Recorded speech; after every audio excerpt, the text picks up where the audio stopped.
ہمارے چینل کو سبسکرائب کریں، بیل آئیکن دبائیں، ویڈیو کو لائک اور شیئر کریں۔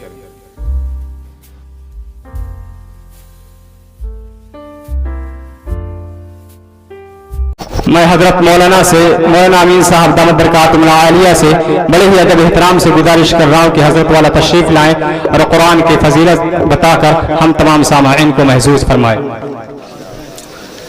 الحمدللہ نحمده ونستعینه ونستغفره ونؤمن به ونتوکل علیہ ونعوذ باللہ من شرور انفسنا ومن سیئات اعمالنا من يهده الله فلا مضل له ومن يضلله فلا هادي له ونشهد أن لا إله إلا الله وحده لا شريك له ونشهد أن سيدنا ومولانا محمدا عبده ورسوله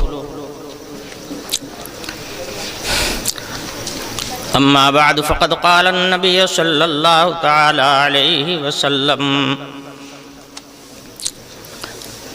من قرأ القرآن وعمل بما فيه ألبس والداه تاجا يوم القيامة ضوءه أحسن من ضوء الشمس أو كما قال عليه الصلاة والسلام۔ بزرگان محترم، اس وقت طلباء نے نعت رسول ہمارے آپ کے سامنے پیش کیا، حفاظ نے اور قرہ حضرات نے تلاوت کلام پاک سے ہم کو اور آپ کو محظوظ فرمایا۔ میں ان حضرات کا شکر گزار ہوں، اور ظاہر ہے کہ جس مجلس میں کلام اللہ کی تلاوت ہو، جو خالص ذکر پر مشتمل ہے، اور جس مجلس میں سرکار دو جہاں جناب محمد الرسول اللہ صلی اللہ علیہ وسلم کے اوصاف بیان ہوں، ایسی مجلس سے بہتر کون سی مجلس ہو سکتی؟ اور یہ نورانیت اور یہ چاشنی اور یہ حلاوت بھلا کون سی جگہ اور کون سی مجلس دے سکتی؟ میں ان حفاظ و قراء حضرات کا بھی شکر گزار ہوں، اور آج کی اس مجلس سے میرا دل بے انتہا خوش ہے۔ ماشاءاللہ طلباء کا جو پروگرام پیش کیا گیا یہ بھی نہایت حسین، اور جو کچھ اب تک ہوا الحمدللہ نہایت نورانی۔ میرا دل بہت ہی خوش ہوا، اور خاص طور سے اس بات پر کہ آج میں سمجھتا ہوں کہ درجنوں حفاظ قرآن کی دستار بندی ہونے چل رہی ہے۔ اس سے بڑا مبارک موقع کیا ہو سکتا ہے، اور اس سے زیادہ بابرکت چیز کیا ہو سکتی ہے؟ میں نے اس وقت اسی کی نسبت سے، دیکھیے یہ بیان کا وقت نہیں ہے، نہ مجھے بیان کے لیے کہا ہی جا رہا تھا، لیکن بات لائی گئی دستار بندی کی کہ ان طلباء کی دستار بندی ہونی ہے، تو اس دستار بندی کی نسبت سے میں نے یہ چاہا کہ ایک حدیث آپ کو سنا دوں۔ مگر ایک بات مجھے اور کھٹک رہی ہے، اور میں کچھ اپنی عادت سے مجبور بھی ہوں کہ جو بات مجھے کھٹکنے لگتی ہے جب تک کہہ نہیں لیتا ہوں مجھے تسلی نہیں ہوتی۔ ہمارے ایک شاعر صاحب جو ہمارے غالباً حافظ صاحب کے نام سے، جو پرتاپ گڑھ والے ہیں، کیا نام ہے؟ ہاں، وہ جو پرتاپ گڑھ والے پڑھے، انہوں نے نظم سنائی، ماشاءاللہ کیا عمدہ لحن اور کیا عمدہ انداز، سب ہی قابل تعریف، ان کا ایک ایک حرف قابل تعریف، مگر اس اشعار کو وہ کیا کریں، وہ تو بیچارے مقلد ہیں، انہوں نے جو شعر پایا اس کو یاد کر لیا اور یاد کر کے آپ کو سنا دیا۔